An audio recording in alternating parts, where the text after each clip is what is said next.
What's going on, YouTube? We're back behind the chair with another transformation. Today's going to be a special one. I got my brother in here. You see how he came in? We're going to change his life real quick. So go ahead and get your seatbelts on and enjoy the ride. So first, we're going to started off by giving him a shampoo wash. We had to get that dirt and grime up out of there. Now it looks fresh, spongy. It even looks darker. So let's go ahead and get into it. I like to start off with shaping the area, seeing how I'm going to lay out my fade. That's just my process. That's what I like to do first. Comb it out, see where I'm going, and just figure out my blueprint. Next, I'll start by establishing my first guideline with my no guard all the way closed. I know some people like to go in with the trimmer closed, and I'm just not that guy. I feel like it's easier to go in with the trimmer after I'm already done my fade. That's just my preference, but to each his own.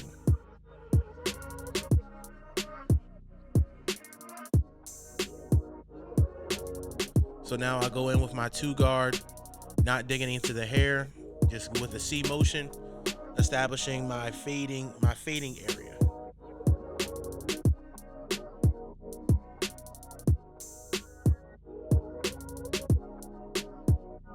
Being consistent with each stroke is key.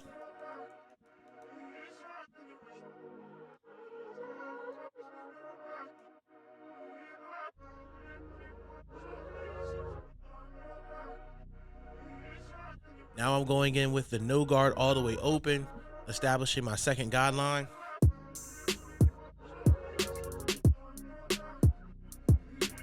And if you notice, I'm usually going from left to right. That helps me be consistent in this game. I noticed some people may do the whole left side and then go to the right side, but for me, it helps me be more consistent. Now I'm going in with my 1.5 all the way open. And as you notice, I'll be breaking it down periodically to get that granular look.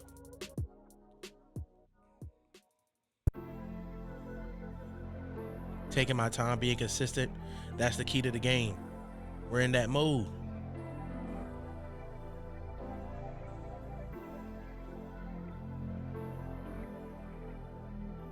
If you guys are liking the content, make sure you like, share, and subscribe. We really appreciate you guys for viewing our videos, getting us up to where we're at, man. We really appreciate it. So keep it up, keep it up.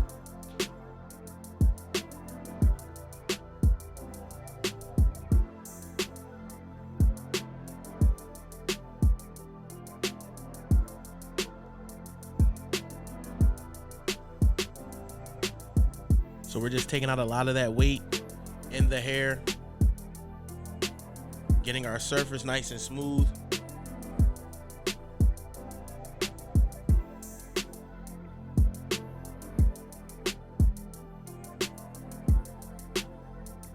Now I'll be going in with my 1 all the way open and periodically breaking that down from there.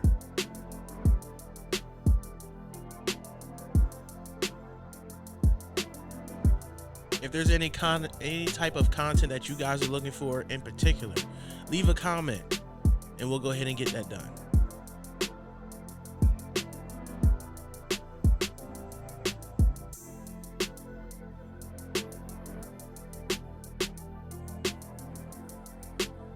If you notice, I'll start using the 2 sides of my teeth. I don't go in with the whole blade.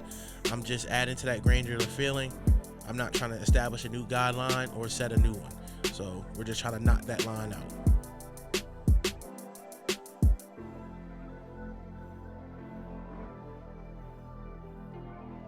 You got to be consistent. Take your time. Do it the way you do it. Rely back on your systems. Your systems will never fail you. If you constantly work at it, if you constantly putting in that time, that effort, the product is going to come. There's no way it can't. It's kind of like going to the gym and lifting weights and not getting stronger. It doesn't happen.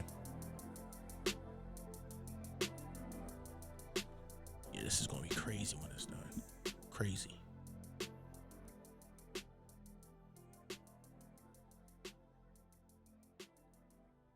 I usually do a few strokes and then I brush it down just to see what's going on. I don't like to just keep letting the clipper fly, and not knowing, okay, what am I doing to the hair? So we're breaking it down. That line's disappearing. Exactly what we're looking for.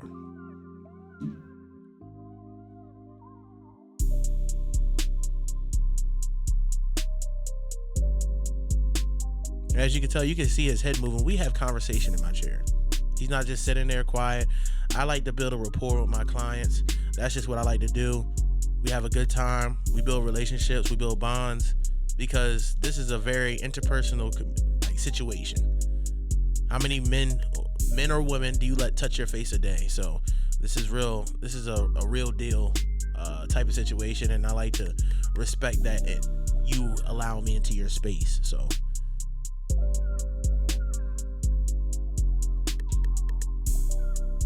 taking our time, knocking that line out.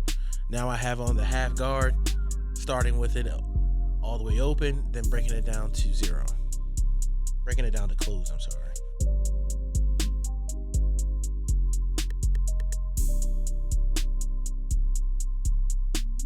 That line's disappearing. Got a few little things to get at in there, but we're working, man, we're working.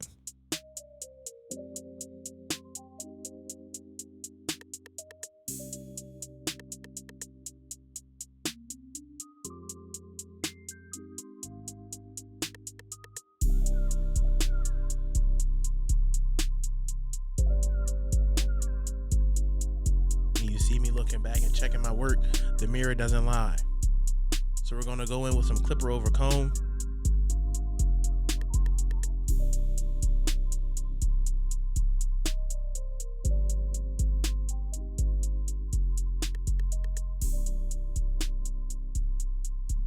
Getting some of that weight out of that top line. If you notice, I'm going up with my clipper. I'm not adding shape. If I were to go from left to right, I will be adding shape. Going up will be blending. So that's a good little trick of the trade.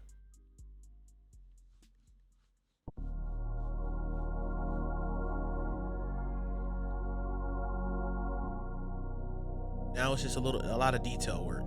At this point, I'm just doing a bunch of detail, taking out dark spots. Now I'm establishing my back line. I like to kind of start in the middle and use the corner of my blade around the ear area.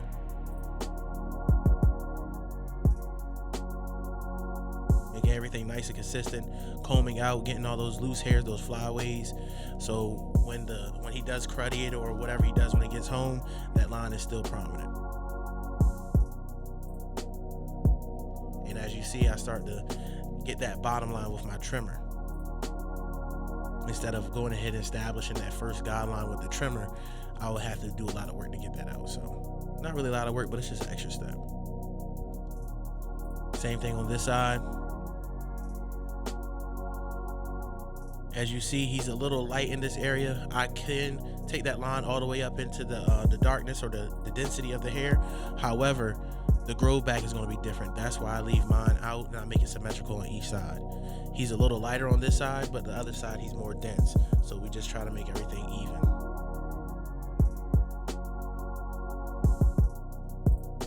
So now we're shaping, adding some shape to the haircut.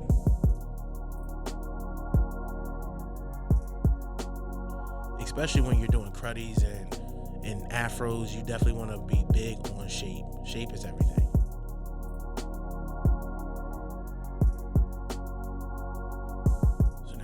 Both sides. We'll move on to the side taper. I start by establishing my first guideline.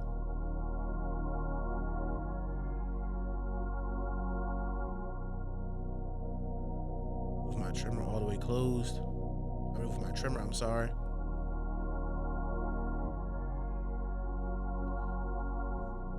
Being keen not to go too low on the beard because we're going to taper that in as well. Now I'm going at it with my 2-guard closed.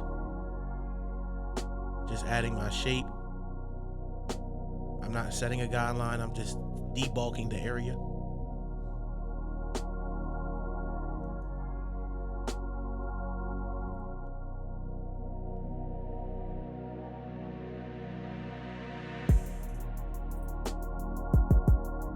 Now I'll establish my second guideline with my no guard all the way open, making sure not to go above the ear.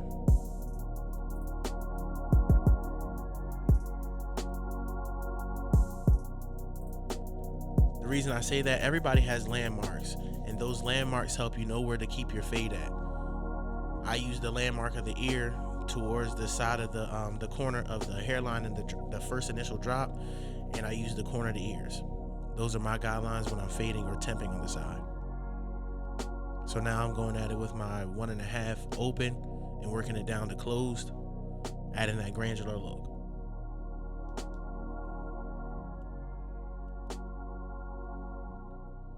Taking our time, being consistent, brushing. That's the name of the game.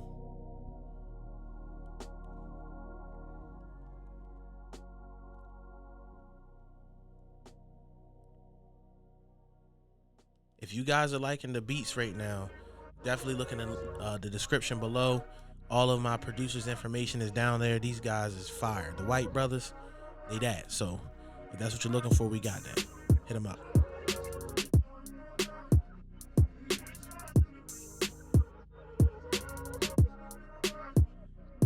Taking our time, rushing through, being consistent.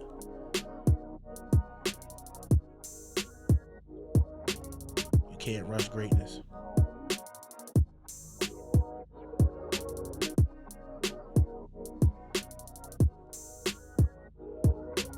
So now we're working our way down, continuously just tapping at that one initial guideline. That's the reason why I like using one guideline to get out, because I don't have to keep knocking out several guidelines. I can just go ahead and work my way down, fade down into it, and then erase that line. It works for me. To each his own.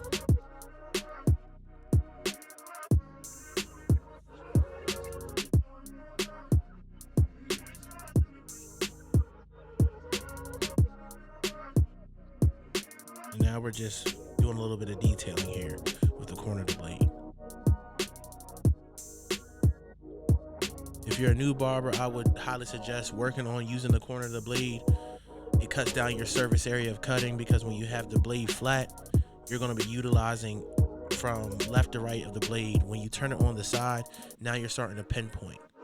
And if you have, that's what you use in the detailing part. When you're taking away bulk, you lay it flat, but when you're starting to detail, you use the corner of your blade.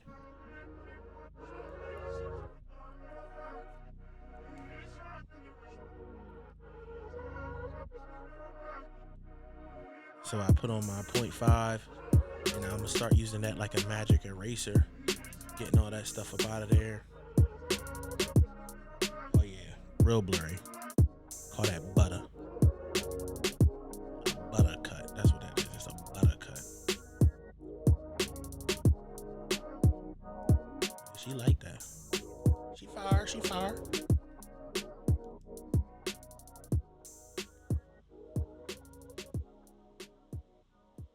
This goes back to why I like to do it the way I do it.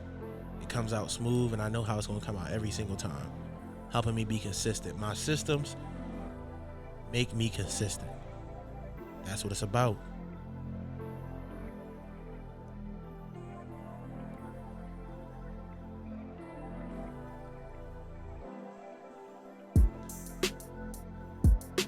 So now we're just working at the bottom of that line, getting it to 0, and then after I finish this out, I'll go ahead and grab my trimmer and knock that bottom line out, and she'll be done.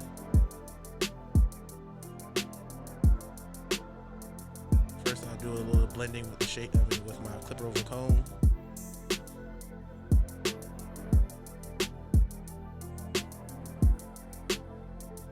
I like to use white combs when I'm doing this. Helps me see better. Just a preference. They have green combs, purple combs, whatever. I highly suggest you not use a black comb if you're going to be cutting dark hair.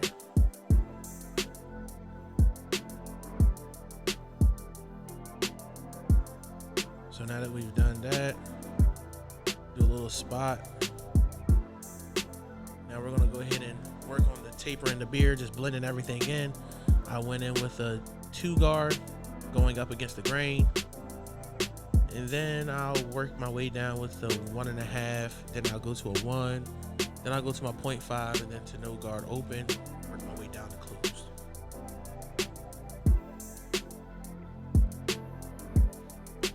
You have to be very vigilant over the way the hair is growing in. Sometimes it may be growing towards the back, and if you're cutting straight up and it's growing towards the right, you're not going to be cutting through the hair. So fading is always about cutting against the hair that's there. So be very vigilant about that, and your fades will be real granular, real blurry, real butter.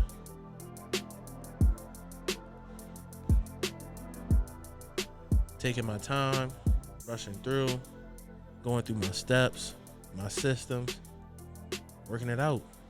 I'm in that mode. You see my hat tilted to the side, it's over. I'm in that mode, man.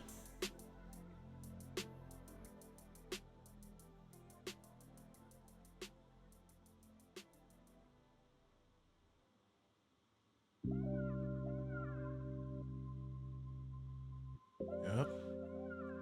All detail work, all detail work.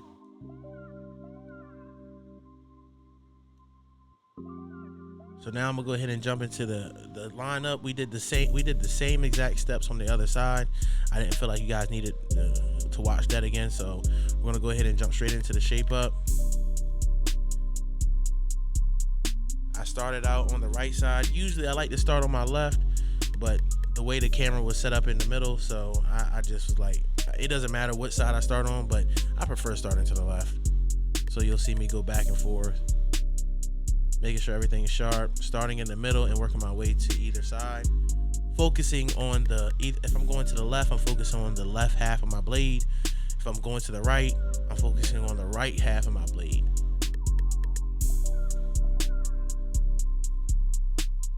Making sure I'm not digging into the hair too much. A lot of times, some barbers I've noticed are pressed to set a guideline. Set their line super sharp, and sometimes that digs into the people's hair, and I just don't. I prefer not to do that. We have enhancements for those type of situations. It allows for grow back and the possibility of that area growing back in. I'm about longevity, because the more you care about the client's appearance and their ability to grow their hair back and their hair care, you have a loyal client. You don't have to worry about certain things like that. So we'll go ahead and put in his vertical bars.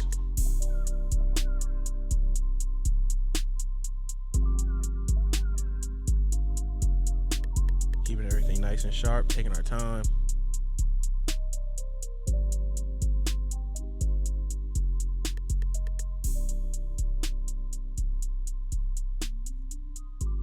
As you'll see, I'll take out some of that line on the side, just keeping everything super blurry. I come check my workout. I comb it out, comb out them dark spots. Things that could potentially lay over the hair. Excuse me, once he gets back home, we want to go ahead and eliminate that.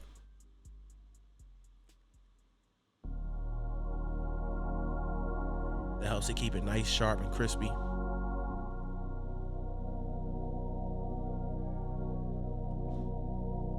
Always checking that mirror, always looking, because that mirror don't lie. So now we'll add a little bit of shape, take some of that bulk away from that hairline. So when it's time to add enhancements, we're not cutting through the enhancements in the process of shaping.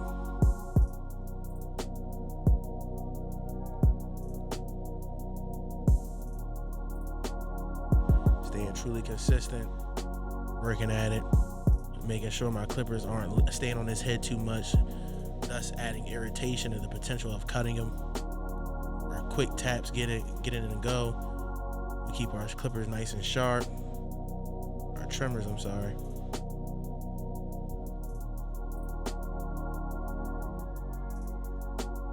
So we lined them up. My battery and my camera started to die a little bit, so we're gonna go ahead and jump into the lineup of the beard.